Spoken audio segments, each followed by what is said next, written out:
Oke, biasanya sudah dijelaskan ya, kemarin kalau misalnya aku bahas soal itu, biasanya aku mulai dari pilihan dulu. Nah, jadi kalau misalnya aku nggak tahu tuh pilihannya ya, pilihannya aja aku udah nggak tahu. Nah, jadi jangan sok tegar untuk naik ke soal, karena bakal wasting time ya. Apalagi pilihannya kompetensi satu atau 2 yang ribet kali lah intinya. Jangan naik ke soal, bakal wasting time, lanjut aja ke soal berikutnya. Tapi berhubung ini dia kita anggap tahu lah ya. Nah, maka kita baca langkah kedua adalah baca let in-nya. Oke, diagnosa yang tepat. Nah, jadi kita baca seorang anak perempuan berusia 7 bulan dibawa ibunya ke IGDRS dengan keluhan sesak nafas. Oke, 7 bulan sesak nafas. Demam dijumpai. Oke, kemudian batuknya ada, pileknya ada sesak nih. Nah, tidak ada riwayat sesak nafas sebelumnya, berarti dia nggak pernah sebelumnya kayak gini ya kan? Berarti ini kira-kira infeksi. Nah, pada pemeriksaan fisik paru didapatkan hipersonor. Oke, ada hipersonornya ya. Ada air trapping berarti. Kemudian ada ekspirasi memanjang, ada mengi atau wheezing, kemudian ada rongki basah yang nyaring. Foto polos dada menunjukkan gambaran hiperaerasi dan patchy infiltrat. Oke, nah kira-kira diagnosanya apa ya? Kalau misalnya dia anak-anak 7 bulan, kemudian sesak dan demam tidak terlalu tinggi. Nah, kalau aku pribadi sih, biasanya kalau ada soal itu aku langsung buat mind mapping di kepalaku ya. Jadi tahap belajar aku tuh waktu UKM PPD mau UKM PPD itu adalah mind mapping. Nah, kita lihat biasanya aku buat dari mengi dulu ya, dari mengi. Oke, kita lihat ya di sini. Kalau misalnya adalah kata-kata kunci di soal nih, ada wheezing ya. Ada wheezing, kemudian dia bilang ada ekspirasi memanjang, oke. Maka ada beberapa diagnosa yang bisa kita pilih nih. Ada 3 diagnosa yang paling sering di UKM PPD, oke. Apa aja itu? Apa aja itu, Kak? Yang pertama adalah asma. Oke, yang pertama adalah asma, yang kedua itu adalah PPOK, oke, yang ketiga adalah bronkiolitis. Meskipun sebenarnya ada wheezing-wheezing yang lain seperti sindrom obstruksi pasca TB ya kan. Nah, tapi yang paling sering tuh yang ini nih ya, yang asma, PPOK dengan bronkiolitis, oke? Kemudian kita lihat, kita harus tahu nih key point masing-masing dari penyakit-penyakitnya ya, biar kita tuh nggak ribet meluber kemana-mana. Nah, faktor resiko biasanya kalau asma, key point-nya kita lihat dulu dari faktor resiko ya. Oke, kita lihat dulu masing-masingnya dari faktor risiko. Apa itu? Kalau misalnya asma, faktor risikonya adalah atopi. Oke, atopi itu apa? Atopi itu adalah riwayat alergi turunan. Jadi ibunya pernah mengalami yang sama, ibunya pernah asma, ibunya pernah rinitis, ibunya pernah urtikari, apapun itu pokoknya ada atopi ya. Kemudian kalau dia PPOK, biasanya dia riwayatnya adalah merokok ya. Faktor risikonya adalah merokok, kemudian dia usia tua. Nah, biasanya PPOK ini di atas 40 tahun ya kalau kita baca di jurnal.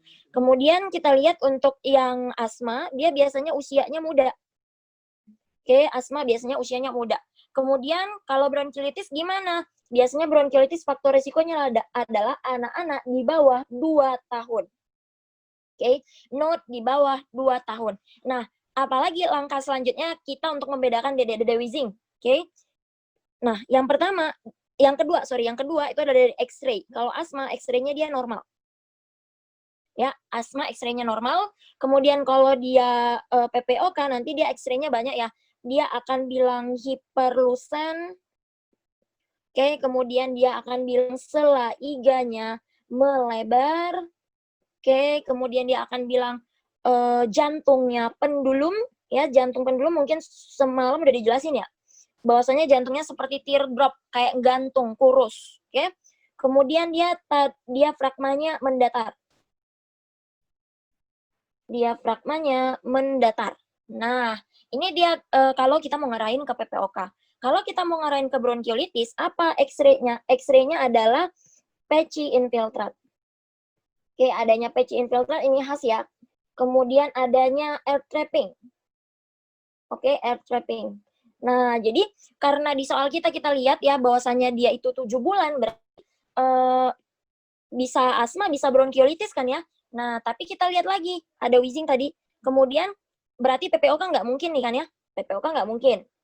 Nah, Kemudian asma, ada nggak di soal diceritain atopi atau pernah seperti ini sebelumnya? Tidak ada, maka asma tidak. Oke, tidak ada riwayat sesak sebelumnya, kata dia. Oke, kemudian kalau dia bronkiolitis, dia itu anak di bawah 2 tahun nih. Nah, karena di soal kita dia 7 bulan, maka kemungkinan adalah si bronkiolitis. Kita lihat lagi, apakah ada PCL infiltrat? Ada ternyata. Nah, maka jawaban kita apa? Jawaban kita adalah si bronkiolitis. Ya, jawabannya adalah ayam. Kalau di asma bronkial tadi karena tidak ada riwayat atopi ya. Jadi udah di sini dibilangnya tidak ada. Oke, kalau baca soal UKM PPD jangan terburu-buru. Kadang-kadang kata tidak ada dan disangkal itu terlewat sama kita. Ya, padahal itu adalah info yang penting. Kemudian ada cerita pneumotoraks. Kalau dia pneumotoraks kan biasanya ada trauma ya. Baik itu open atau ventil pneumotoraks atau tension. Kalau misalnya yang simple dia, kalau misalnya yang tertutup dia yang enggak. Biasanya ada penyakit lain. Nah, tapi jarang pada anak-anak. Kemudian kalau croup biasanya apa? Croup key point-nya adalah barking cough. Oke, adanya barking cough. Barking cough itu gimana? Batuk yang gonggong ya. Kemudian nanti dia ada key point-nya adalah stridor inspiration. Inspirasi, oke? Kemudian nanti ada apa? Nanti X-ray-nya akan ada steeple sign.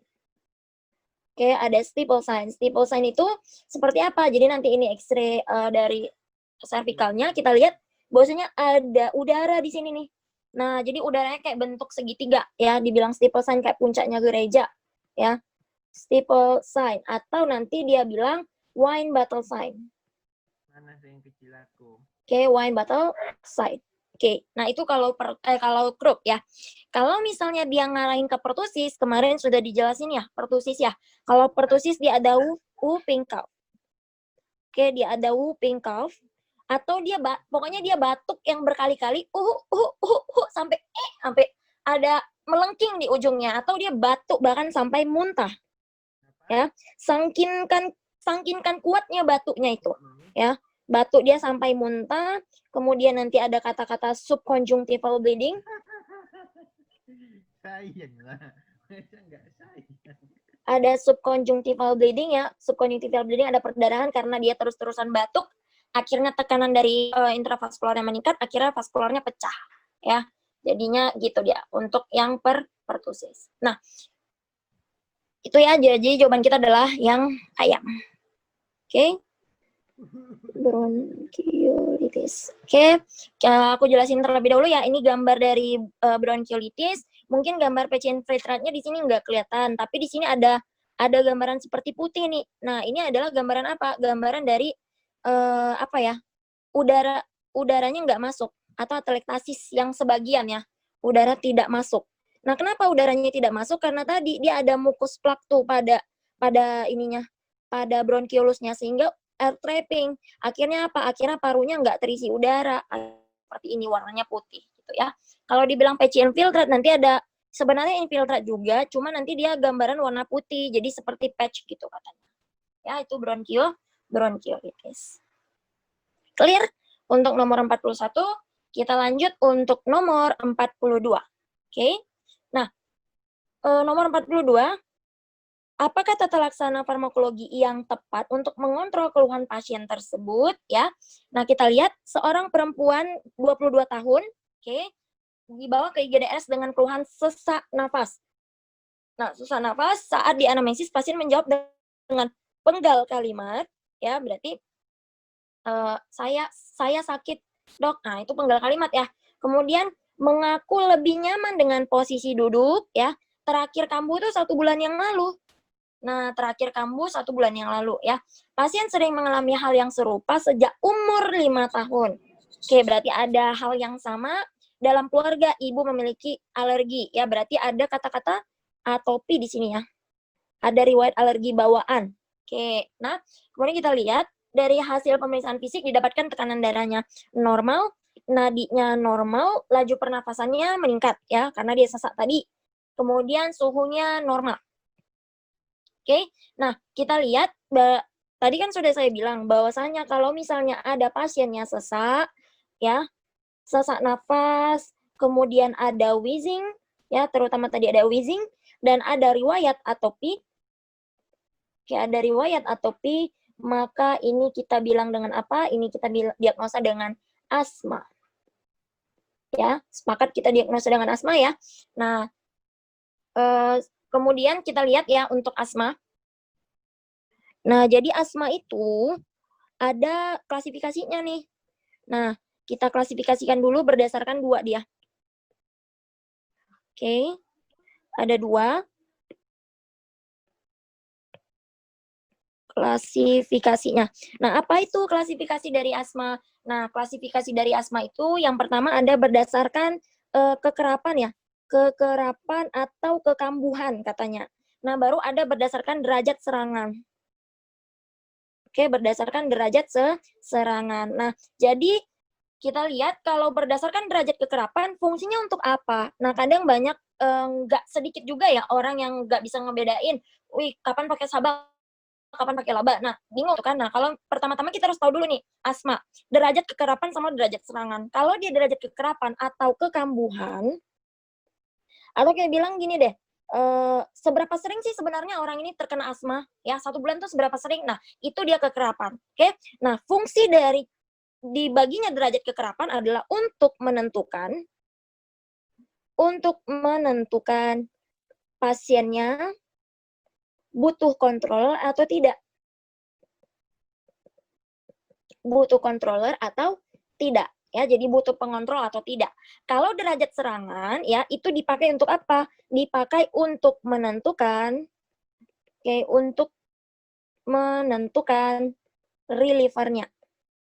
Apakah dia masuk ke asma serangan berat, ringan, ya. Nah, itu dia untuk menentukan relievernya pakai apa. Nah, karena di sini di soal adalah dibilangnya adalah untuk mengontrol ya. Di soal dia bilang untuk mengontrol. Artinya apa? Artinya kita pakai derajat kekerapan. Kapan sih dibutuhkan dia pakai controller atau tidak ya? Maka pakai derajat yang kekerapan. Oke. Nah, kemudian kita lihat ya untuk dia klasifikasi. Nah, lihat usianya adalah 22 tahun, Nut, 22 tahun. Artinya kita pakai klasifikasi yang dewasa. Hati-hati untuk asma, klasifikasi dewasa dan anak itu berbeda. Oke. Nah, kalau misalnya derajat kekerapan pada asma dewasa ya, kita bagi yang pertama ada intermittent. Intermittent di mana nanti didapatkan gejalanya di bawah 1 kali per minggu. Ya, di bawah 1 kali per minggu. Kemudian nanti ada persisten.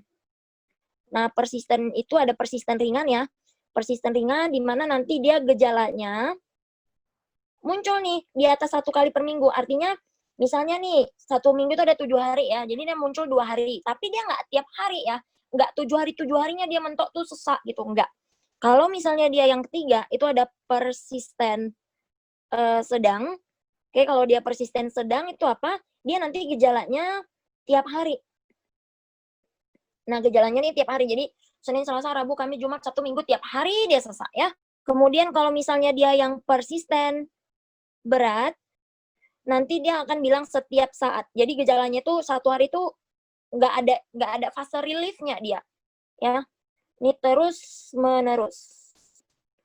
Nah, maka di soal kita kan dia bilang ya, dia itu terakhir kambuh tuh 1 bulan. Nah, artinya kan apakah dia setiap 1 minggu itu ada? Enggak. Nah, berarti di bawah 1 kali per minggu. Sorry. Di bawah 1 kali per minggu. Jadi, dia bulan lalu tuh kambuh.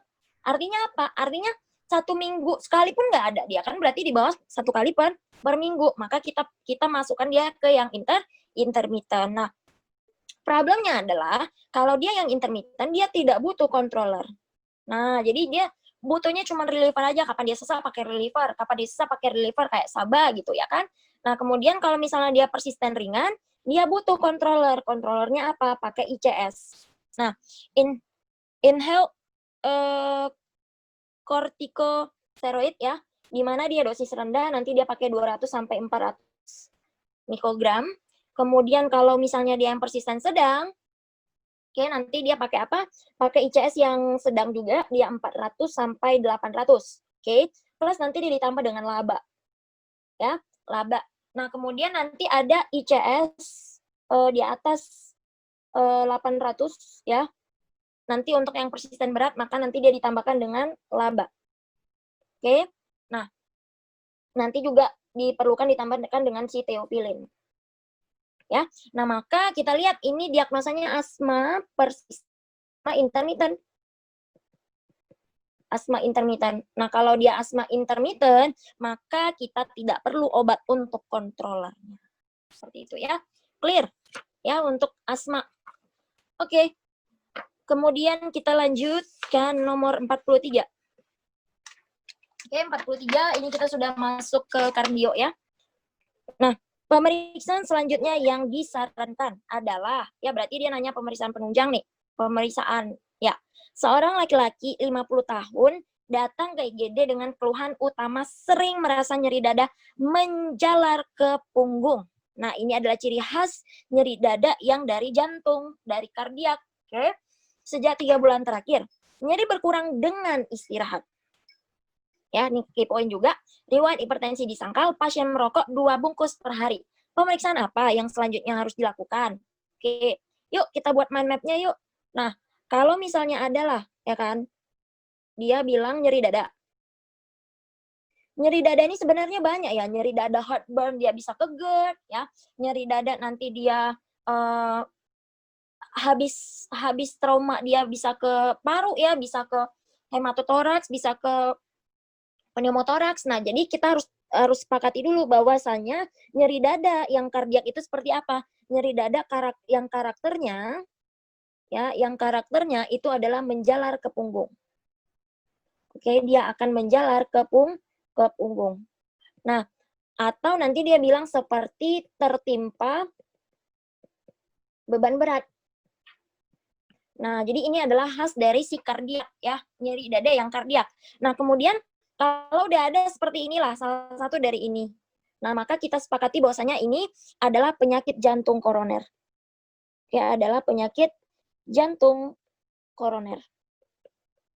Oke. Nah, penyakit jantung koroner ini kita bagikan dua ya. Kita bagikan dua terlebih dahulu ya. Apa dia? Yang pertama dia ada si angina pectoris stabil, ya. Ada angina pectoris yang stabil. Kemudian yang kedua dia ada acute coronary syndrome atau ACS, ya. Nah, apa sih key point? Bahwasanya kita mau ngarahin ke angina pectoris stabil, kita mau ngarahin ini ke ACS, ya kan? Nah, key point-nya adalah langsung aja masukkan ya. Kita lihat dia itu nyeri dadanya wajib di bawah 15 menit. Ya, di bawah 15 menit. Kemudian nanti dia membaik dengan istirahat. Dan dia membaik dengan istirahat. Jadi kalau misalnya dia istirahat membaik ya. Kalau misalnya si ACS dia kebalikannya ya. Dia kebalikannya di mana dia key point-nya adalah nyeri dadanya nanti di atas 15 menit dengan tidak membaik dengan istirahat. Oke. Nanti dia nyeri dadanya di atas 15 menit. Oke, dengan tidak membaik dengan istirahat ya. Jadi itu sepakati dia ACS. Nah, sekarang di soal kita gimana? Di soal kita dia ada kata-kata menjalar ke punggung, nyeri dada menjalar ke punggung. Oke, ini nyeri dadanya nih kardiak nih ya. Kemudian kita lihat angina pectoris stabil atau acute coronary syndrome. Nah, nyeri dadanya berapa lama? Nyeri dadanya nggak diketahui, tapi dia bilang membaik dengan istirahat. Nah, kalau dia membaik dengan istirahat berarti punyanya siapa? Angina pectoris stabil ya. Di mana angina pectoris stabil pemeriksaan penunjangnya nanti awal-awal nanti dia EKG-nya akan normal tuh. Ya, EKG-nya akan normal. Karena apa? Karena dia oklusinya cuma parsial ya. Kemudian kalau misalnya dia karena normal, lantas gimana kita negain? Oh, ini angina pectoris stabil nih. Nah, kita bebankan jantungnya. Pakai apa? Pakai treadmill test. Atau nama lainnya adalah stress test. Ya, nama lainnya adalah stress test, di mana ketika selesai kita bebankan jantungnya, maka nanti dia akan muncul gelombang T inverted. Ya, T inverted atau ST depresi. Oke, nah kita lihat, aku ibaratkan kayak gini ya. Jadi ini adalah pembuluh darahnya. Kalau dia angina pectoris stabil tuh dia oklusinya cuma sedikit aja dia, sekel aja, ya kan. Nah, jadi kalau misalnya dia beraktivitas ya, jantungnya itu akan pembuluh darahnya akan vasokonstriksi. Akhirnya apa? Demand jantungnya akan meningkat, demand oksigennya akan meningkat, kebutuhan oksigennya meningkat, sehingga apa? Timbul nyeri dada. Tapi ketika dia beristirahat, dia akan vasodilatasi lagi, akan normal kembali, akhirnya membaik dengan istirahat. Kalau dia cerita ACS, ya, biasanya nanti dia oklusinya itu bisa parsial hingga total. Jadi oklusinya tuh lebih banyak ya dibandingkan si yang angina pectoris stabil gitu ya. Nanti untuk ACS nanti ada angina pectoris tidak stabil. Oke, kemudian nanti di ACS juga ada nanti cerita infak miokard. Infak miokard nanti kita bagi dua, itu nanti ada siapa? Ada non STEMI terlebih dahulu, kemudian nanti ada STEMI. Oke, kita sepakati itu ya. Nah, maka jawaban kita apa? Jawaban kita adalah yang treadmill test atau stress test. Maka jawabannya adalah si dodol ya, exercise stress test. Kalau dia pemeriksaan fototoraks, dia tidak tepat ya. Nah, kalau dia enzim jantung, harusnya EKG terlebih dahulu nih. Oke. Nah, kemudian kalau dia ekokardiografi tidak. Kalau dia non stress test tidak ya. Maka diagnosanya adalah angina pectoris stabil. Oke, clear? Clear. Nah, kita lanjut ke nomor 44. Oke, lanjut ke nomor 44. Oke. Nah, nomor 44 kita lihat ya. Apakah diagnosis kasus tersebut? Nah, jadi aku kasih tips juga kalau misalnya untuk soal yang punya EKG, jangan buru-buru lihat EKG-nya. Ya, meskipun kalian tahu, oh ini atrial flutter, oh ini atrial fibrilasi, jangan buru-buru ya. Lihat dulu keluhannya apa. Kadang nanti dia mau keluhannya dibilangnya nadi tak teraba, berarti tidak masuk ke aritmia gitu ya. Seorang laki-laki berusia 50 tahun datang ke IGD dengan keluhan dada terasa berdebar-debar. Oke, berarti dia heart rate-nya tinggi ya. Pada pemeriksaan tanda vital didapatkan kesadarannya CM, tekanan darahnya 100/60, oke, denyut nadinya 160 kali per menit, ya, berarti tachyarrhythmia ini dia pada pemeriksaan EKG didapatkan gambaran sebagai berikut. Oke, nah ini gambaran apa? Ini adalah gambaran di mana R ke R-nya itu dia reguler, ya, dikatakan reguler berarti dia jarak antara R ke R sama, ya, jarak antara R ke R-nya sama. Kemudian kita lihat ya, dia ada berapa gelombang di antara R ke R. Kalau normalnya kan gini kan ya, PQRST, ya, kemudian ada PQRST. Nah, gini kan ada dua anak di antara ibu dan bapak. Nah, kalau misalnya udah ada kurang aja anaknya, ya, ingat aja KB. Sinus itu adalah KB. Jadi 2 anak di antara ibu dan bapak. Nah, itu berarti normal. Kalau udah kurang atau lebih, berarti itu dia aritmia, ya. Nah, kita lihat, kalau misalnya dia ada nih berapa gelombang? 1, 2, 3. Nah, maka ini ada 3 gelombang. Ya, 3 gelombang di antara R ke R. Nah, 3 gelombang di antara R ke R dengan reguler, dengan jaraknya dengan reguler ya, maka kita jawab dengan atrial flutter. Oke, yuk kita buat mind mappingnya yuk di sini. Nah, maka kenapa aku bilang tidak langsung buru-buru lihat EKG meskipun kalian tahu, karena nanti terkecoh sama soal yang cardiac arrest. Hati-hati ya. Nah, kita lihat dulu keluhannya adalah berdebar-debar. Oke, di mana keluhan yang berdebar-debar ini ya berarti dia mengarahkan ke heart rate-nya yang tinggi ya. Keluhan yang berdebar-debar kita masukkan dia ke tachyarrhythmia. Ya, kita masukkan dia ke tachyarrhythmia seandainya dia tidak sinus. Kalau misalnya dia berdebar-debar tapi dia cerita sinus apa? Berarti ada P diikuti dengan QRS, berarti kita bilang dia dengan sinus takikardi. Ya kalau mau ujian UKM PPD debar-debar ya wajar sinus takikardi ya kan. Nah, kemudian kita lihat lagi ya. Kalau dia tachyarrhythmia kita bagi 2 terlebih dahulu ya. Tachyarrhythmia-nya itu yang seperti apa? Ya. Tachyarrhythmia itu ada dia yang QRS sempit. Oke. Ada dia yang QRS-nya sempit. Kemudian nanti ada dia yang QRS-nya lebar. Wide QRS, oke? Nah, kapan kita bilang dia QRS-nya sempit? Kalau misalnya dia QRS-nya di bawah 0,2 second, ya, atau 3 kotak kecil. Nah, jadi QRS-nya sempit aja tuh, sempit ya, di bawah 3 kotak kecil. Kalau dia QRS-nya lebar itu dia nanti di atas ya, di atas sama dengan 0,12 second. Oke, di atas sama dengan 0,12 second. Biasanya nanti dia EKG-nya ngangkang-ngangkang nih QRS-nya. Nah, kayak gitu ya. Kemudian untuk QRS yang sempit ya, kita bagi dua lagi. QRS yang sempit kita bagi dua. Pertama, itu ada yang regular. Kemudian ada QRS sempit yang irregular. Oke, kalau QRS sempit yang regular, nanti kita bagi dua. Itu ada SVT, supraventricular tachycardia. Itu nanti ada atrial flutter. Oke, kalau misalnya dia irregular, dia masukkan aja langsung ke atrial fibrilasi. Nah, kita lihat ya untuk gambaran dari SVT. Nah, kalau SVT dia gini nih, satu anak di antara ibu dan bapak. Ya, jadi dia tidak normal. Nah, nih katanya. Oke, tapi dia regular. Tapi anaknya cuma satu. Sorry ya. PQRS. Nih. Jadi cuma satu doang di antara R ke R. Oke. Nah, kemudian nanti biasanya kalau dia nggak ditampilkan EKG, dia bisa juga deskripsikan ya. Dia akan bilang satu gelombang di antara R ke R atau P-nya tumpang tindih.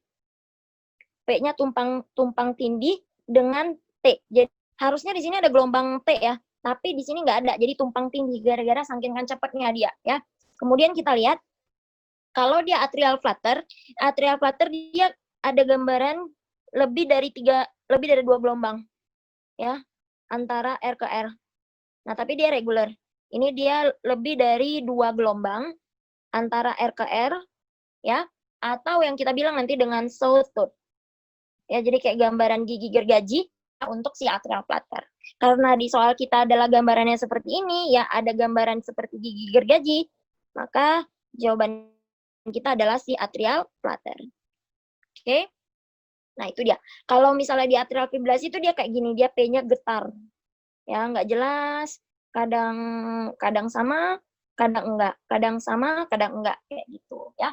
Apakah atrial flutter itu bisa juga irregular? Kadang-kadang bisa ditemukan. Yang penting dia punya sawtooth appearance. Oke, jadi udah jelas ya. Nah, ini dia. Atrial fibrilasi gambarannya kayak gini.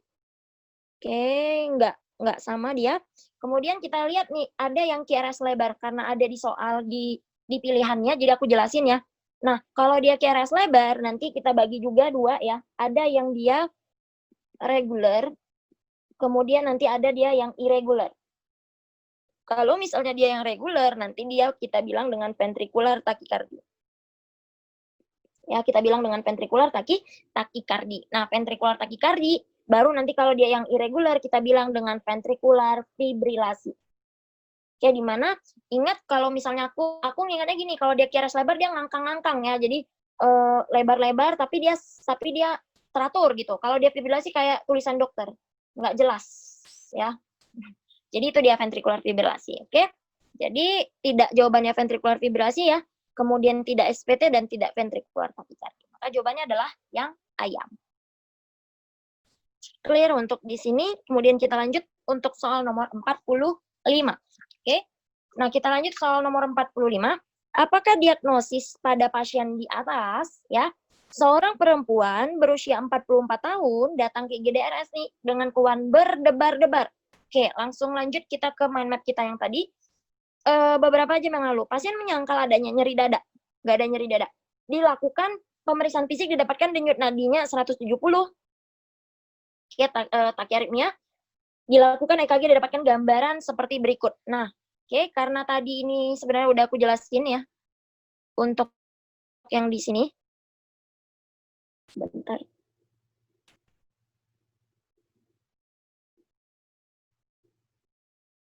Sebentar ya.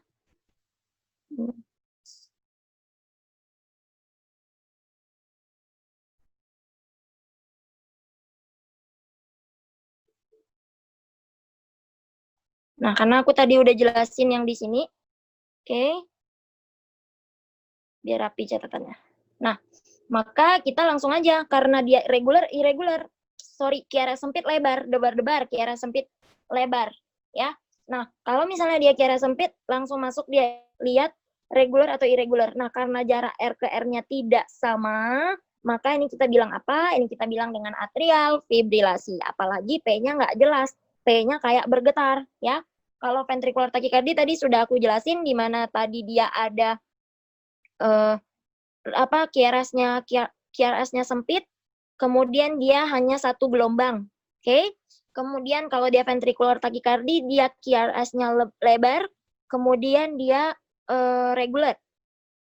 Ya, kalau dia ventricular fibrilasi dia QRS-nya lebar, kemudian dia irregular. Kalau dia atrial flutter, dia QRS-nya sempit dengan ada gambaran sawtooth appearance. Oke, nah itu dia. Jadi ini kita lihat ya, debar-debar. Kita pindahin ini. Oke.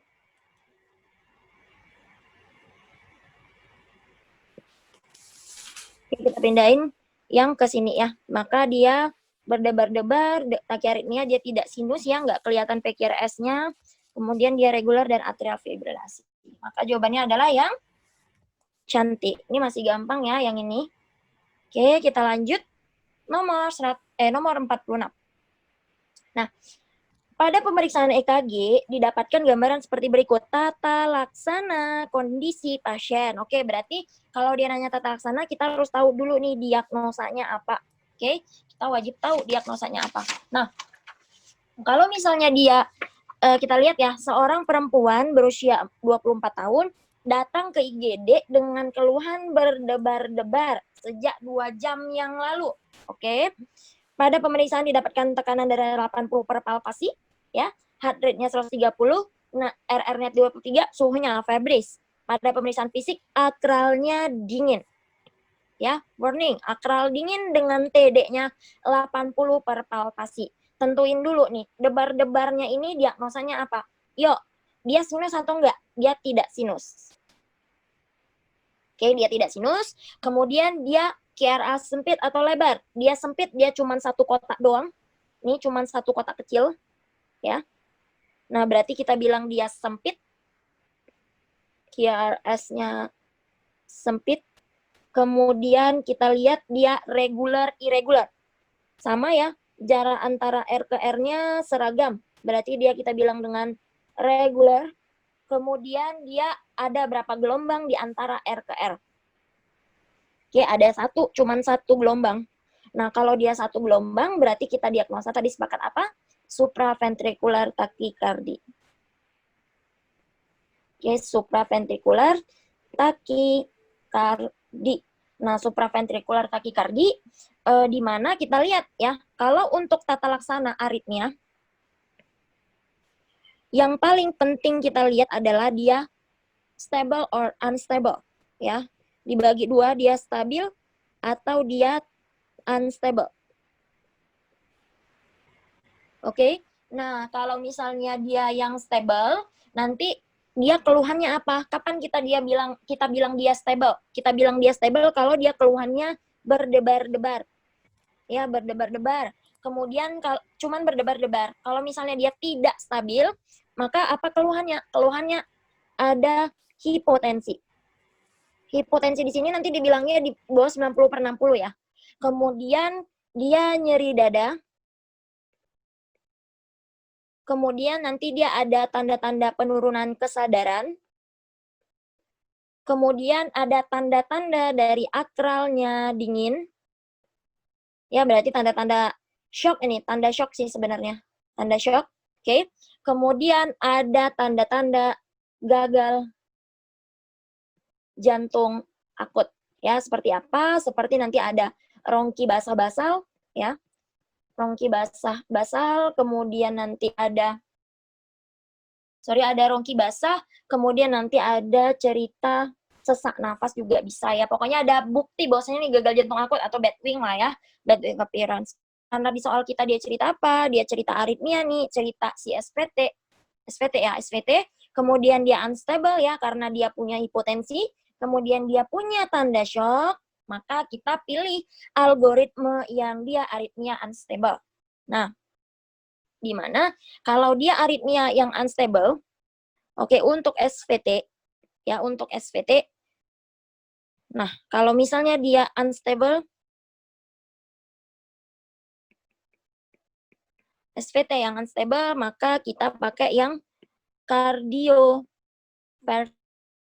atau synchronize ya, synchronize 50 sampai 100 joule. Maka jawaban kita apa? Jawaban kita ada yang 50 sampai 100. Oh, ada nih 50. Maka jawabannya adalah yang Oke, monitoring dan observasi bukan ya. Bukan monitoring dan observasi, dia harus ditata laksana karena dia unstable. Manuver vagal, apakah manuver vagal adalah tata laksana dari SVT? Benar, tapi kalau dia stabil.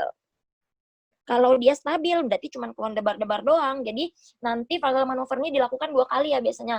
Kalau misalnya nggak mempan di kanan, di kiri. Nah, itu dia. Oke, kemudian kenapa harus di vagal manuver? Nah, kenapa harus di vagal manuver? Kan karena kan jantung kita kan debar-debar tuh. Nah, debar-debar. Nah, jadi dengan kita memvagal manuver, maka kita akan merangsang dari nervus vagus, ya. Merangsang nervus vagus kerjanya apa? Kerjanya adalah parasimpatis, sehingga dia akan memperlambat kerja jantung. Jadi heart rate-nya menurun nanti, ya. Kemudian vagal manuver ini dikontraindikasikan pada yang misalnya ada bruitnya, ya. Bruit berarti bruit itu tanda turbulensi dari darah ya, berarti dia ada aneurisma di situ. Kemudian ada riwayat stroke. Nah, ini enggak boleh nih, enggak boleh di manuver vagal. Kemudian atrofin tidak ya, atrofin ini bukan. Kemudian ini untuk bradiaritmia, kemudian kalau yang 120 joule ini kelebihan. Salah joule-nya. Oke, maka jawaban kita adalah yang NPO. Oke. Lanjut kita ke yang nomor 47. Oke, 47. Apakah diagnosis dan tata laksana yang tepat pada pasien tersebut? Seorang laki-laki nih dibawa keluarganya ke IGD dengan penurunan kesadaran. Nah, ini yang menyebabkan aku bilang kalau misalnya jumpa EKG, jangan buru-buru EKG dibaca ya. Penurunan kesadaran, apakah EKG tachyarrhythmia bisa penurunan kesadaran? Bisa. Apakah cardiac arrest dia EKG-nya bisa? Ya pasti penurunan kesadaran ya kan. Bedanya apa? Dia tak ada nadi. Nah, kita lihat. Setelah dilakukan pemeriksaan, nadi tidak teraba, maka langsung masuk ke algoritma mana? Algoritma cardiac arrest gitu. Jadi, kapan harus masuk algoritma dia tachyarrhythmia? Kalau misalnya dia nadinya masih teraba ya. Meskipun dia penurunan kesadaran. Dilakukan pemeriksaan EKG ditemukan gambaran sebagai berikut. Oke, ini EKG apa? Itu pertanyaannya, ya kan? Nah, yuk kita lihat dulu algoritma dari cardiac arrest. Mungkin ini agak kurang jelas ya.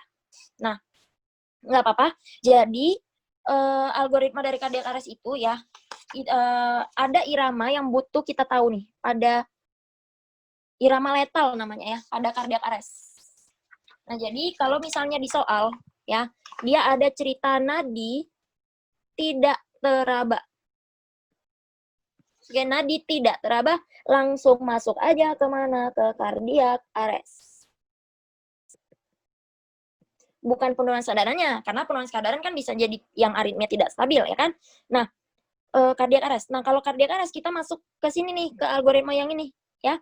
Nah, sebelum kita tahu tata laksana dari cardiac arrest, kita wajib tahu iramanya irama apa, ya. Irama yang penting kita ketahui pada cardiac arrest itu ada 4. Oke, yang pertama adalah ventricular tachycardia, yang kedua adalah ventricular fibrilasi, yang ketiga adalah PA, kemudian ada asystole. Oke, nah apa irama ventricular tachycardia? Kita tadi sudah sepakati bahwasanya kalau dia ventricular tachycardia, tadi dia QRS-nya lebar, dengan apa? Dengan dia reguler kan? Nah, kemudian kalau dia ventricular fibrilasi, dia QRS-nya lebar juga. Dengan apa? Dia irregular. Kalau dia asystole, dia lurus doang, ya. Jadi datar, flat hidupnya. Jadi hidup itu ibaratkan kayak EKG. Jadi dia harus ada up and downs, ya. Jadi kalau misalnya kalian hidupnya flat aja berarti asystole. Nah, lihat ini VT. Kalau dia VT itu begini nih. Nah, ini yang monomorfik ya sebenarnya. Yang regular. Kalau yang polimorfik bisa irregular, bisa regular. Nah, ini VT. Oke, kalau misalnya dia yang ventricular fibrilasi, oke. Kalau misalnya dia yang ventricular fibrilasi, dia itu nanti kayak gini. Ya, tadi udah aku jelasin. Ya. Oke, nah kita lihat kalau misalnya dia yang asistol tadi udah, kalau misalnya yang PA. PA itu gimana? PA itu adalah gimana pun gelombangnya selain VT, VF, dan asistol itu kita masukkan dengan PEA. Oke, apapun gelombangnya mau dia begini, pokoknya tidak VT dan tidak VF serta tidak asistol masukkan dia ke PEA. Oke, nah yuk kita lihat kalau misalnya nih logikanya kan nih cardiac arrest ya kan, baru panggil pertolongan. Nah kemudian nanti CPR dulu ya, RJP dulu, baru pasang monitor. Nah baru bisa dilihat dia VT, VF atau asistol atau PEA. Nah karena di soal udah ada EKG, pasti kita mulai dari yang sini dong. Nah karena udah pasang monitor ya kan. Nah kita lihat ini asistol PEA atau dia VT VF. Nah karena di soal dia tidak PT, apakah dia PT? Tidak. Apakah dia VF? Tidak. Apakah dia asistol? Enggak juga. Maka ini EKG-nya adalah PEA. Pulseless Electrical Activity, ya. PEA. Nah, maka kita lihat untuk yang PEA, diapain? Kalau misalnya dia yang PEA, dia di RJP, ya. Lihat kalau misalnya dia PEA, dia tambah RJP, di RJP kemudian ditambah epineprin. Oke, ditambah epi. Ya, ini biar kelihatan ya. Ditambah epineprin per 3-5 menit. Oke, kemudian udah kita RJP-nya 2 menit ya. Kalau kita udah RJP 2 menit, kemudian kita lihat lagi tuh di monitor. Apakah ritmenya shockable atau tidak? Ya, ritme shockable tadi VTVF ya. Nah, rupanya tidak. Nah, maka kita lanjut dengan CPR ya, 2 menit. Tapi CPR-nya kosong. Nggak ada tambah obat apa-apa. Kenapa? Karena epinefrin ini dia 3-5 menit. Kita baru RJP-nya 2 menit. Masa langsung kita masukkan epinefrin, jadi dia dijeda dulu di sini. Oke, nah maka jawaban kita apa? Karena dia adalah PA, maka kita buat dia PA dan RJP ya. Maka jawabannya adalah yang dodol. Oke, kalau dia ventricular tachycardia, ini bukan ventricular tachycardia, kemudian ini bukan ventricular fibrillasi, dan ini tidak asistol. Kalau dia bradikardi, ini tidak ya. Kalau dia bradikardi, dia akan cerita apa? Akan cerita irama yang lambat. Oke, nah ini kan iramanya lambat nih, tapi kan nadinya tidak ada. Kalau dia bradikardi, nadinya masih ada. Nadi masih teraba. Nah ini nanti cerita siapa? Cerita AV block nanti. Ya, nah kayak gitu. Oke, jadi ada smart way-nya mungkin untuk ingat yang dia si rhythm yang shockable ya, adalah si SESA. CSP SESA. Mana ya ini? Sorry, SESA. Shock, epinephrine, shock, amiodaron. Nah, gitu dia ingat ya. Ya. Kalau misalnya dia VTPF, dia kita diisi shock dulu. Fungsinya untuk apa? Fungsinya untuk buat dia jadi asistol. Nah, jadi supaya iramanya nggak bandel. Nah, kalau dia udah kita buat jadi asistol, maka kalau nggak kita terusin RJP, mati dia, ya kan? Maka kita apa? Kita RJP. Kemudian kita lihat lagi, ya. Kita lihat ritmenya shockable apa enggak. Kalau shockable, setiap dia ritmenya shockable, dia wajib di DC shock terlebih dahulu. Buat asistol, CPR ya, baru dia di epinephrine. Ya, shock epinephrine, kemudian shock amiodaron. Gitu, ya. Kita lanjut untuk nomor 48. Ya. Nah, apa penata laksanaan farmakologi yang tepat pada pasien ini? Oke. Laki-laki berusia 40 tahun. Nah, datang ke IGDRS dengan keluhan penurunan kesadaran. Oke, penurunan kesadaran sejak beberapa jam. Sebelumnya pasien mengeluhkan nyeri dada. Ya. Pada pemeriksaan fisik dijumpain tekanan darahnya 80 per palpasi, denyutnya masih ada 100 kali ya. Kemudian laju nafasnya 20 kali, akralnya dingin. Nah, maka apa tata laksana? Jadi kalau misalnya sudah ada lah dia bilang penurunan kesadaran, ya, kemudian ada kata-kata riwayat nyeri dada, maka pikirkan ini siapa? Pikirkan ini adalah shock. Tapi shock yang mana? Shock yang kardiogenik. Ya, shock yang kardiogenik. Nah, kita lihat untuk tata laksana dari shock kardiogenik. Oke.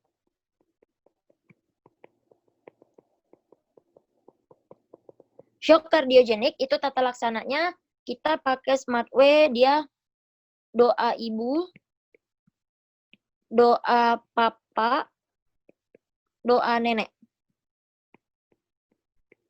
Oke, doa ibu, doa bapak, dan doa nenek. Ya, jadi doa ibu berarti nanti kalau misalnya tekanan darahnya nih seandainya 70 sampai 100 ya.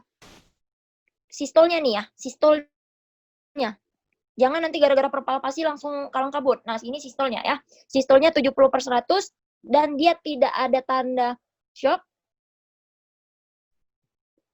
maka kita pakai yang doa ibu. Nah, doa ibu paling manjur, paling di atas ya. Doa ibu berarti apa? Dobutamin. Ya. Kemudian kalau misalnya dia doa bapak ya, doa bapak nanti dia syaratnya apa pakai doa bapak? Kalau dia sistolnya 70 sampai 100 ya dengan tanda-tanda shock. Jadi kalau bapak-bapak itu kan dia turun tangan kalau masalahnya udah lebih berat gitu ya. Maka pakai doa ibu dulu baru pakai doa bapak. Nah, maka kita bilang dengan dopamin.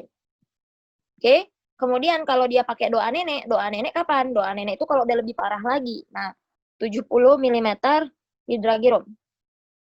Oke? Nah, di mana dijumpai tanda shock ya, udah pasti kalau dia bawah 70. Nah, maka kita pakai yang doa nenek, norepinephrine. Oke, norepinephrine. Nah, maka jawaban kita yang mana? Jawaban kita gara-gara dia ada 80 perpalpasi dan ada tanda-tanda atrial dingin, maka kita pakai doanya Bapak. Maka B, ya. Kalau dobutamin tidak ya, epinephrine tidak, ini enggak. Oke? Tidak. Next, lanjut nomor 100, nomor 49. Apa salah satu kelainan yang terjadi pada pasien? Oke. Seorang anak berusia 5 tahun di antara orang tuanya kayak gini dengan keluhan lemas dan sesak napas. Oke, anak-anak, warning anak-anak, dia tuh sesak napas, keluhan disertai bibir biru ketika menangis. Oke, bibir biru ketika menangis. Riwayat pasien lahir normal disertai bibir kebiruan. Jadi dia lahirnya biru. Pada pemeriksaan tanda vital, nadinya dia 100, RR-nya 30, kemudian suhunya 37. Bibirnya sianosis dijumpai. Oke? Sebentar. Ya. Nah, murmur ejection systolic, murmur ejeksi sistolik pada katup pulmonal. Oke? Kemudian pemeriksaan radiologi tampak gambaran boot shape heart. Oke. Nah, kalau dia seperti ini gimana? Kalau sudah seperti ini, kita lihat ya, kalau misalnya adalah anak-anak, kemudian cerita lahirnya biru nggak biru ya, nah, atau tidak, maka ini kita arahkan kemana? Ini kita arahkan ke penyakit jantung bawaan. Ya, ke penyakit jantung bawaan. Nah, penyakit jantung bawaan itu nanti ada dua ya. Ada yang dia sianosis, lahirnya dia biru nih. Ada dia yang asianosis. Oke, ada dia yang asianosis. Nah, kita lihat karena di soal kita masuknya yang sianosis, maka kita lihat dulu yang sianosis ya. Yang sianosis itu ada dua. Apa aja? Yang pertama itu ada tetralogy of Fallot. Tetralogy of Fallot. Nah, jadi tetralogy of Fallot ini singkatan smart way-nya adalah PROF. PROF ya. Apa itu PROF? Ada 4 kelainan ya. Yang pertama adalah pulmonary stenosis. Kemudian nanti ada si right ventricle hypertrophy ditandai dengan X-ray-nya adalah boot shape. Ya. Kemudian nanti dia ada yang namanya overriding aorta. Overriding aorta. Kemudian nanti dia ada yang namanya PSD. Oke, ini dia. Ada si PSD-nya. Nah, jadi kita lihat ini tetralogy of Fallot, ini dia jantungnya yang normal. Kalau dia top itu dia ada VSD nih ya. Ini VSD berarti ada defect nih di ventrikularnya. Kemudian ini ada VSD. Nah, kemudian dia ada yang namanya RPH. Nah, gara-gara dia ada defect nih ya, maka darahnya ini akan nyampur. Oke. Sorry. Nah, ini dia ada defect ya pertama-tama. Kemudian dia ada stenosis nih, stenosis pulmonal. Jadi pulmonalnya itu, katup pulmonalnya itu nggak bisa buka, stenosis, gagal buka ya. Akhirnya apa? Akhirnya jantung itu berusaha nih yang ventrikel kanan untuk memompa ya supaya dia keluar dari jantung. Nah, berusaha lah dia. Akhirnya apa? Terjadilah hipertrofi ototnya. Nah, karena ada VSD, kemudian dia stenosis pulmonal, nah maka dia jadi apa? Jadi RVH ikut-ikutan, maka apexnya akan terangkat, jadi bush shape. Oke, kemudian kita lihat di sini ada overriding aorta, aortanya itu agak ngangkang dikit dia ke arah mana? Ke arah sini, ya. Maka nanti dia jadi biru gitu ya, karena darah yang kotor ini tadi nyampurin yang bersih gitu ya, atau ada dari right to left shunt gitu ya. Nah, kemudian maka jawabannya apa? Jawabannya karena dia ceritanya diagnosanya adalah TOF ya. Maka jawaban kita adalah yang cantik ya, pulmonary stenosis. Oke. Nah, untuk dia yang cyanosis ya ada apa lagi? Dia ada TGA ya. TGA ini nanti transposition of great artery, di mana transposition of great artery nanti dijumpai egg on string. Gambaran egg on string. Egg on string itu gimana? Egg on string itu nanti X-ray-nya nih lurus, apa kayak ada telur yang tergantung gitu. Nah, egg on string. Oke. Nah, kemudian nanti yang asianosis ini mungkin nggak saya bahas karena nggak ada di DD juga ya. Nah, asianosis apa? Dia nanti ada yang ASD, ya, ada cerita ASD, ada cerita PSD, kemudian ada cerita PDA, kemudian ada cerita coarctatio aorta. Oke, nah itu dia. Maka jawaban kita yang mana? Jawaban kita adalah yang C. Ya, tidak ada defek septum atrium, tidak ada overriding bukan pulmonary tapi overriding dari aorta. Ya, kemudian tidak terbentuk katup trikuspid, tidak ya. Pembesaran ventrikel kanan, bukan kiri. Oke. Nah, clear ya. Untuk yang soal nomor 49. Kita lanjutkan ke soal kita yang nomor 50. Nah, soal kita yang nomor 50. Apakah klasifikasi diagnosis berdasarkan GNC-H laki-laki berusia 50 tahun datang ke puskesmas untuk kontrol penyakitnya? Pasien memiliki riwayat hipertensi sejak 5 tahun yang tidak terkontrol. Pada pemeriksaan tanda vital didapatkan tekanan darah 160/90, denyut nadinya 90 kali, ya, frekuensi napasnya 20 kali per menit. Oke, nah jadi ini kita lihat, jadi ini hafalan ya. Nah, ini dia. Kalau misalnya dia yang normal, dia nanti systolic blood pressure-nya itu adalah di bawah 120 dan di bawah 80. Oke, ada kata-kata dan di sini, hati-hati. Nah, kemudian kalau dia pre-hypertension, nanti ada 120 sampai 139 atau 80 sampai 89. Oke, kalau dia stage 1 hypertension, nanti dia 140 sampai 159 atau 90 sampai 99. Kalau nanti dia yang stage 2 hypertension, nanti dia yang di atas sama dengan 160 atau di atas sama dengan 100.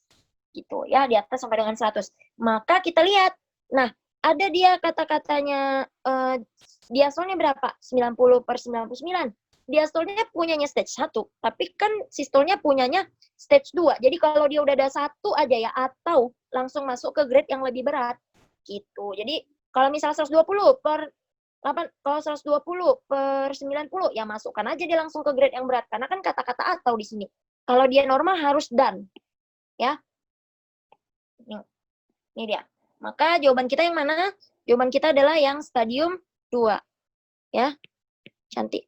Kalau dia yang prehypertension tadi udah ya, dia tensinya 120/100 sampai 139 atau kata-kata atau dia 80 sampai 89. Kalau dia yang hypertension stage 1, dia nanti 140 sampai 159, dia juga ada kata-kata atau. Ya, kata-kata atau 90/99.